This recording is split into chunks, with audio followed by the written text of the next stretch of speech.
Hello everyone, my name is Vibhushan. तो chemical engineering के बारे में हम आज बात करेंगे जादवपुर यूनिवर्सिटी का। So chemical engineering one of the oldest branches है of the whole world Jadavpur का। ठीक है, Jadavpur chemical engineering is one of the oldest chemical engineering departments of the whole world. Jadavpur university का पहला नाम था Bengal college of engineering and technology. वो establish हुआ था 1921 के आसपास। ठीक है, तो उस समय से केमिकल इंजीनियरिंग है। उसके बाद 1955 में जादवपुर यूनिवर्सिटी नाम हुआ। उसके बाद भी कंटिन्यू हुआ। तो इतना पुराना डिपार्टमेंट 100 ईयर्स हो गया है इस ब्रांच में। ठीक है, तो बहुत सारे एलुमनाई यहाँ से निकले हैं। ठीक है, तो ये डिपार्टमेंट का एस्टेब्लिशमेंट हुआ था आचार्य प्रफुल्ल चंद्र राय। ये तुम नाम सुना होगा। तो इनके नाम पे ये डिपार्टमेंट का बिल्डिंग का नाम है। ठीक है, तो तुम अगर जादवपुर केमिकल इंजीनियरिंग डिपार्टमेंट में घुसोगे, ऊपर लिखा होता है APC बिल्डिंग।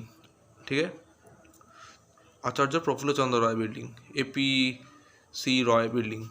ठीक है, तो जादवपुर यूनिवर्सिटी का जादवपुर कैंपस में है ये डिपार्टमेंट। और ये डिपार्टमेंट का नाम सुनते ही तुम्हें ये लग रहा है कि ये केमिकल इंजीनियरिंग है, तो इसलिए केमिस्ट्री बहुत सारा चीज़ होगा।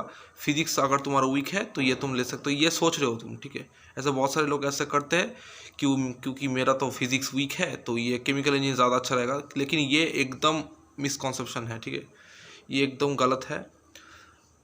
केमिकल इंजीनियरिंग में ज़्यादातर फिजिक्स रिलेटेड चीज़ें ज़्यादा पढ़ा जाता है दैन केमिस्ट्री। ठीक है, तो सब्जेक्ट्स कौन कौन सा आता है? फर्स्ट ईयर का तो कॉमन करिकुलम होता है सब डिपार्टमेंट का। सेकेंड ईयर से तुम्हें मैथमेटिक्स मिलेगा, इंजीनियरिंग थर्मोडाइनमिक्स है, फ्लूइड मैकेनिक्स है, स्ट्रेंथ ऑफ मटेरियल है, मटेरियल साइंस जैसा चीज़ है। उसके बाद केमिकल थर्मोडाइनमिक्स एक अलग चीज़ है। ठीक है, इंजीनियरिंग थर्मोडाइनमिक्स भी है, उसके बाद केमिकल थर्मोडाइनमिक्स भी है। ठीक है, उसके बाद है chemical technology part 1 and part 2। उसके बाद उसके बाद देखो केमिस्ट्री में जो तुम्हारा फिजिकल केमिस्ट्री था ना क्लास 11-12 में, वो चीज़ तुम्हें ज़्यादा देखने को मिलेगा। ठीक है, फिजिकल केमिस्ट्री नाम का एक सब्जेक्ट भी है केमिकल इंजीनियरिंग में। ठीक है, तो उसके बाद तुम उसका हर जितना भी सब्जेक्ट बोला उसका लैब्स वगैरह भी है। ठीक है, तो उसके बाद प्रोसेस डायनामिक्स एंड कंट्रोल है। उसके बाद एनर्जी इंजीनियरिंग है। उसके बाद इंस्ट्रूमेंटेशन एंड मेजरमेंट नाम का एक सब्जेक्ट है। तो ये सब चीज़ें ज़्यादातर है। ठीक है, केमिकल इंजीनियरिंग में तो ये सब्जेक्ट्स तुम्हें बहुत ही डेप्थ में पढ़ाया जाएगा। और इसका थ्योरी थोड़ा ज़्यादा बोलते हैं सीनियर्स लोग। ठीक है, थ्योरी बहुत ही वास्ट है, तो इसलिए लर्निंग कैपेबिलिटी थोड़ा ज़्यादा होना चाहिए। अंडरस्टैंडिंग भी जाना, ऐसा नहीं कि तुम सिर्फ लर्न करने से हो जाएगा, ये नहीं होगा। ठीक है, लेकिन प्रैक्टिकल्स जो मैंने सुना है लैब वगैरह, वो इतना ज़्यादा डिफिकल्ट नहीं होता है। ठीक है, अगर तुम मैकेनिकल से कंपेयर करोगे तो मैकेनिकल का ज़्यादा डिफिकल्ट का मतलब प्रैक्टिकल्स होता है, लेकिन केमिकल में उतना ज़्यादा डिफिकल्ट नहीं होता है। ठीक है, लेकिन थ्योरी ज़्यादा होता है। ठीक है, तो ये सब चीज़ तुम्हें पढ़ाएगा थर्ड ईयर तक। फोर्थ ईयर में बहुत सारे इलेक्टिव है, जैसे कि पॉलीमर जैसा चीज़ तुम इलेक्टिव ले सकते हो, पॉल्यूशन कंट्रोल ले सकते हो। ठीक है, तो ये सब फोर्थ ईयर के बाद फोर्थ ईयर में तुम सोचना। ठीक है, तो अब आते हैं कि मतलब केमिकल इंजीनियरिंग किसको लेना चाहिए। ठीक है, कौन कौन सा स्टूडेंट्स केमिकल इंजीनियरिंग चूज़ करना चाहिए? फर्स्ट ऑफ ऑल, ऐसा स्टूडेंट जिसका मतलब PSU में भी इंटरेस्टेड है, कुछ करिकुलम इतना ज़्यादा हेक्टिक नहीं होगा, मतलब बहुत डिफिकल्ट नहीं होगा, प्लेसमेंट भी ठीक ठाक मिल जाए, और कुछ स्पेसिफिक डिपार्टमेंट का कोई चॉइस नहीं है ऐसा, तो वो स्टूडेंट केमिकल इंजीनियरिंग चूज़ कर सकता है। क्योंकि प्लेसमेंट केमिकल इंजीनियरिंग में कोर कंपनीज तो बहुत सारा आता है। ठीक है, इस साल तो बहुत सारा आया है, लेकिन मैं ये तुमको बोल सकते हो कि लगभग 10 के आसपास कोर कंपनीज आएगा ही आएगा। ठीक है, उससे ज़्यादा भी आ सकता है, लेकिन 10 के आसपास कंपनीज विजिट करेगा ही करेगा। ठीक है, तो ये नंबर 14, 15, 16 भी हो सकता है। ठीक है, और कोर कंपनीज का सैलरी कितना है? जैसे कि वेदांता नाम का एक कंपनी है, 12 LPA देता है। एक्सॉन मोबिल है, 11.5 देता है। उसके बाद रिलायंस है 10 LPA का। ठीक है, तो उसके बाद देखो केमिकल का बहुत ही कम कंपनीज है जो 10 के ऊपर देता है। ठीक है, ज़्यादातर 10 से नीचे ही रहता है, लेकिन कोर कंपनीज का इंक्रीमेंट बहुत अच्छा होता है। ठीक है, तो कोर कंपनी से तुम्हें कोई प्रॉब्लम नहीं करेगा। कंसल्टेंसी तो लगभग 95% कंसल्टेंसी तुम्हें अलाउ कर देगा। 95 क्यों बोला, क्योंकि कुछ कुछ कंसल्टेंसी कुछ डिपार्टमेंट स्पेसिफाई कर देता है, तो वो तुम्हारे 4 ईयर बाद ऐसा होगा कि नहीं होगा पता नहीं, लेकिन इस साल ऐसा हुआ है, कुछ कुछ कंसल्टेंसी आया है जो डिपार्टमेंट स्पेसिफाई कर दिया है, ठीक है। तो 90 से 95% कंसल्टेंसी तुम्हें अलाउ कर देगा। अब आईटी कंपनीज में आता है, आईटी कंपनीज में प्रॉब्लम ये है कि केमिकल सर्किटल ब्रांच नहीं है, तो इसलिए तुम्हारा स्क्रीनिंग बहुत ज़्यादा मैंडेटरी हो जाता है, ठीक है। स्क्रीनिंग में बहुत अच्छा रैंक करना होगा। स्क्रीनिंग में अगर तुम 30 के आसपास 30 के अंदर रैंक कर देते हो तो बहुत सारा कंपनीज तुम्हें अलाउ कर देगा, ठीक है। लेकिन अलाउ कर देगा इसका मतलब ये नहीं कि तुम्हें लेगा ही लेगा। अलाउ कर देने के बाद तुम्हारा मिलने का चांसेस बढ़ जाता है, ठीक है। ऐसा नहीं कि तुम ले ही लेगा, थोड़ा बहुत बायसनेस होता है वो लोग को। वो लोग मतलब जो आईटी कंपनी से ज़्यादातर ऐसा ब्रांच को मतलब लेना थोड़ा कम पसंद करता है, ठीक है। अगर तुम उस लेवल का कोडर हो गए तो तुम ले लेगा तुम्हें, लेकिन उस लेवल का होना होगा, ठीक है। एवरेज कोडर होने से कोई थोड़ा दिक्कत हो सकता है। 10 से ऊपर अगर तुम सैलरी एक्सपेक्ट करोगे आईटी फील्ड में, ठीक है, तो उसके सिवाय तुम कोर ठीक से पढ़ लो तो 10 LPA के आसपास कोर प्लेसमेंट तुम्हें मिल जाएगा केमिकल से। PSU भी बहुत सारा है, केमिकल का सेपरेट गेट एग्जाम है, वो तुम दे सकते हो, उसके बाद PSU में तुम जा सकते हो। तो स्कोप बहुत सारा है, लेकिन आईटी स्कोप थोड़ा प्रॉब्लम है, ठीक है, केमिकल से। और केमिकल का खुद का सिलेबस भी थोड़ा ज़्यादा वास्ट होता है, इसलिए कोडिंग करना थोड़ा डिफिकल्ट होता है, जो सीनियर्स मुझे बताया है, ठीक है। कुछ कुछ सीनियर्स कोडिंग करता है फिर भी, ठीक है। पिछले साल आईटी कंपनी में 16.5 LPA का पैकेज भी लगा है केमिकल से, ठीक है। ऐसा नहीं कि इम्पॉसिबल है, लेकिन उस स्टूडेंट ने एफर्ट दिया था, बहुत हाई लेवल का एफर्ट दिया था। CGP भी मेंटेन करना, कोडिंग भी करना थोड़ा डिफ़िकल्ट काम होता है, ठीक है, इतना भी आसान नहीं है। 11-12 का सिलेबस नहीं है, केमिकल इंजीनियरिंग बहुत ही वास्ट टॉपिक है, ठीक है।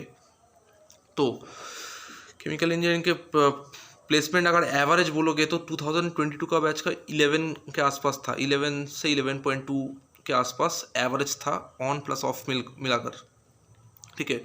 इसमें ज़्यादातर प्लेसमेंट कंसल्टेंसी और आईटी में ज़्यादा हुआ है, सॉरी कंसल्टेंसी और कोर में ज़्यादा हुआ है। आईटी कंपनीज में प्लेसमेंट हुआ है वो मतलब हाई पेइंग सैलरी थोड़ा कम हुआ है, ज़्यादातर अप्रोक्सीमेट 6, 7, 8, 9 के आसपास है, ठीक है। तो हाई प्लेसमेंट आईटी से 16.5 मिला है एक स्टूडेंट को पेयू में। ऑप्टम में लगा कि नहीं लगा मुझे ठीक से याद नहीं आ रहा, लेकिन मुझे लगता है कि कार्जा टेक्नोलॉजीज नाम का एक कंपनी है, वो भी 16.5 देता है, उसमें लगा है एक स्टूडेंट का, वो भी आईटी कंपनी है, ठीक है।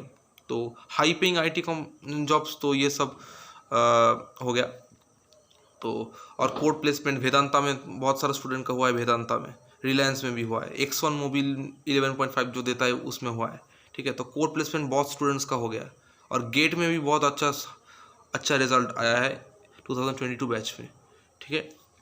तो लगभग सारे डाउट्स मैंने क्लियर कर दिया मुझे लगता है। और अच्छा, एक और डाउट लोग पूछते हैं कि मैकेनिकल और केमिकल में कौन सा ज़्यादा बेहतर रहेगा। ये बहुत ही मतलब कन्फ्यूजन वाला एक क्वेश्चन है। तो इसका आंसर ये है कि अगर तुम मतलब तुम्हें कोर में बहुत ही इंटरेस्ट है, ठीक है, कोर में जाना चाहते हो तो तुम मैकेनिकल ले लो। मैकेनिकल का कोर्स ज़्यादा अच्छा है केमिकल से, ठीक है। लेकिन प्रॉब्लम ये है कि मैकेनिकल का करिकुलम थोड़ा डिफ़िकल्ट होता है, बहुत ही हेक्टिक होता है और वास्ट सिलेबस है, केमिकल से भी ज़्यादा सिलेबस है, तो इसलिए लोग केमिकल को ज़्यादा प्रेफर करता है। ऐसा नहीं कि केमिकल से बहुत ज़्यादा डिफरेंस है कोर कंपनी में मैकेनिकल, कुछ थोड़ा ही डिफरेंस होगा केमिकल और मैकेनिकल में कोर कंपनीज में, ठीक है।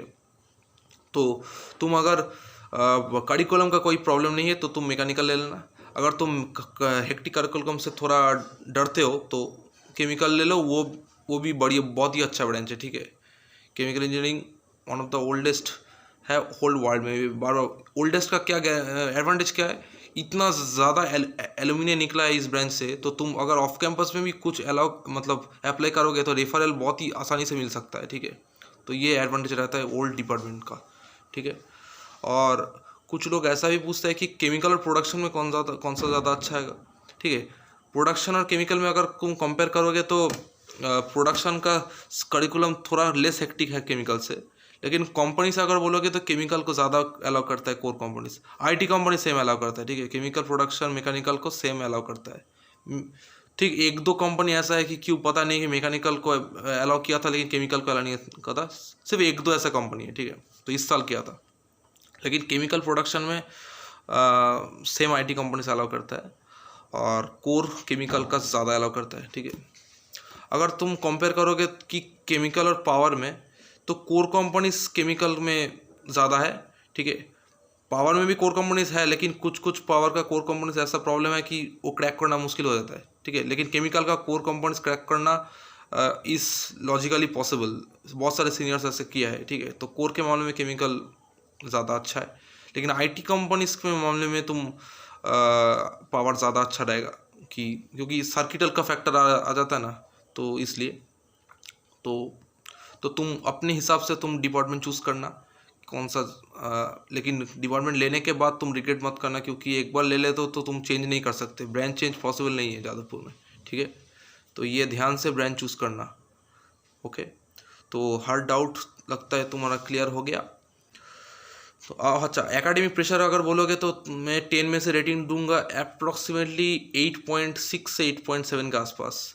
तो ये प्रोडक्शन से ज़्यादा डिफ़िकल्ट है और सिविल जैसा ही है, ठीक है। सिविल और केमिकल का एकेडमिक प्रेशर अगर बोलोगे तो लगभग सिमिलर बोल सकते हो तुम, ठीक है। लेकिन मैकेनिकल इलेक्ट्रिकल से कम प्रेशर है केमिकल में, ठीक है। तो कुछ और डाउट अगर होगा तो नीचे कमेंट सेक्शन में लिखना, मैं आंसर देने का कोशिश करूँगा, ठीक है। तो मिलते हैं अगले वीडियो में, तब तक के लिए ओके बाय।